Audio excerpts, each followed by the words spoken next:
Hi, and welcome back to Storytime with Bubbo.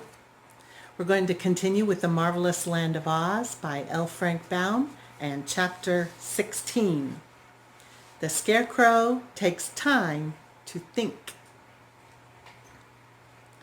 It seems to me, began the Scarecrow, when all were again assembled in the throne room, that the girl Ginger is quite right in claiming to be queen.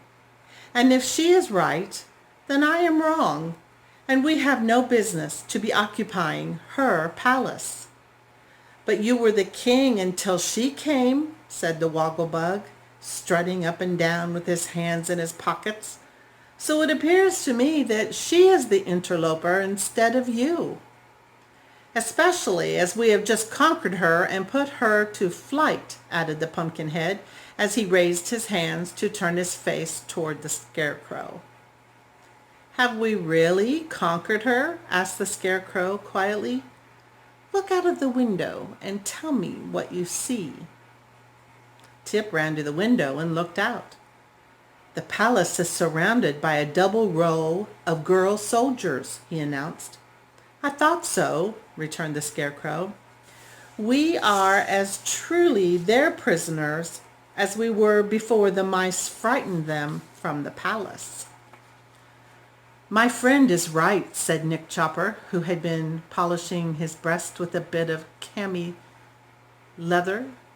Ginger is still the queen, and we are her prisoners. But I hope she cannot get at us, exclaimed the Pumpkinhead with a shiver of fear. She threatened to make tarts of me, you know. Don't worry, said the Tin Woodman. It cannot matter greatly. If you stay shut up here, you will spoil in time anyway. A good tart is far more admirable than a decayed intellect. Very true, agreed the Scarecrow. Oh dear, moaned Jack. What an unhappy lot is mine. Why, dear father, did you not make me out of tin or even out of straw, so that I would keep indefinitely? Shucks, returned Tip indignantly. You ought to be glad that I made you at all. Then he added reflectively, everything has to come to an end sometime. But I beg to remind you, broke in the Wogglebug, who had a distressed look in his bulging round eyes, that this terrible Queen Ginger suggested making a goulash of me. Me, the only highly magnified and thoroughly educated Wogglebug in the wide, wide world. I think it was a brilliant idea, remarked the Scarecrow approvingly. Don't you imagine he would make a better soup? Asked the Tin Woodman, turning toward his friend. Well, perhaps, acknowledged the Scarecrow. The Wogglebug groaned. I can see in my mind's eye, said he mournfully, the goats eating small pieces of my dear comrade, the Tin Woodman, while my soup is being cooked on a bonfire built of the sawhorse and Jack Pumpkinhead's body, and Queen Ginger watches me boil while she feeds the flames with my friend the Scarecrow. This morbid picture cast a gloom over the entire party, making them restless and anxious. It can't happen for some time, said the Tin Woodman, trying to speak cheerfully, for we shall be able to keep Ginger out of the palace until she manages to break down the doors. And in the meantime, I am liable to starve to death, and so is the Wogglebug, announced Tip. As for me, said the Wogglebug, I think that I could live for some time on Jack Pumpkinhead. Not that I prefer pumpkins for food, but I believe they are somewhat nutritious, and Jack's head is large and plump. How heartless, exclaimed the Tin Woodman, greatly shocked. Are we cannibals, let me ask, or are we faithful friends? I see very clearly that we cannot stay shut up in this palace, said the Scarecrow with decision. So let us end this mournful talk and try to discover a means to escape."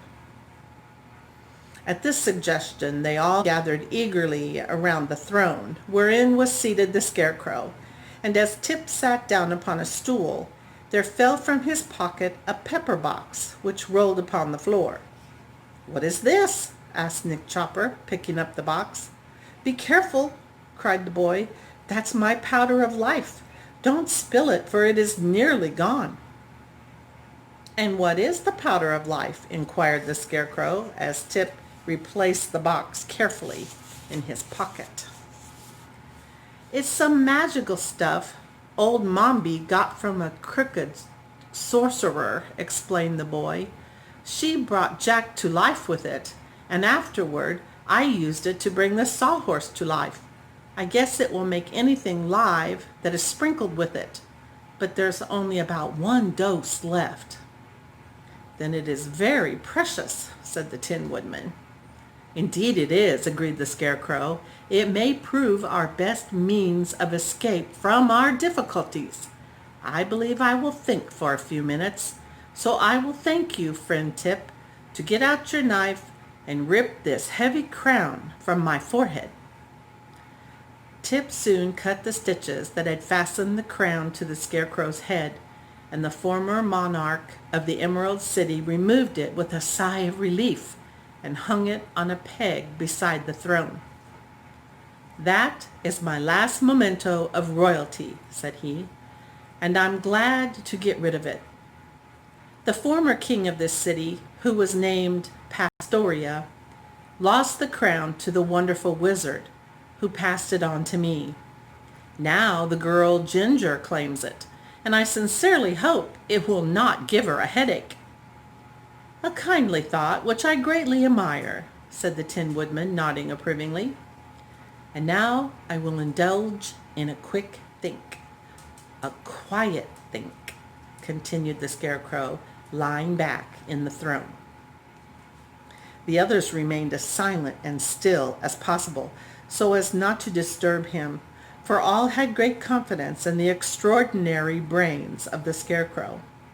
And, after what seemed a very long time indeed to the anxious watchers, the thinker sat up, looked upon his friends with his most whimsical expression, and said, "My brains work beautifully today. I'm quite proud of them. Now listen. If we attempt to escape through the doors of the palace, we shall surely be captured. And as we can't escape through the ground, there is only one other thing to be done. We must escape through the air." He paused to note the effect of these words, but all his hearers seemed puzzled and unconvinced. "The wonderful wizard escaped in a balloon," he continued. "We don't know how to make a balloon, of course, but any sort of thing that can fly through the air can carry us easily.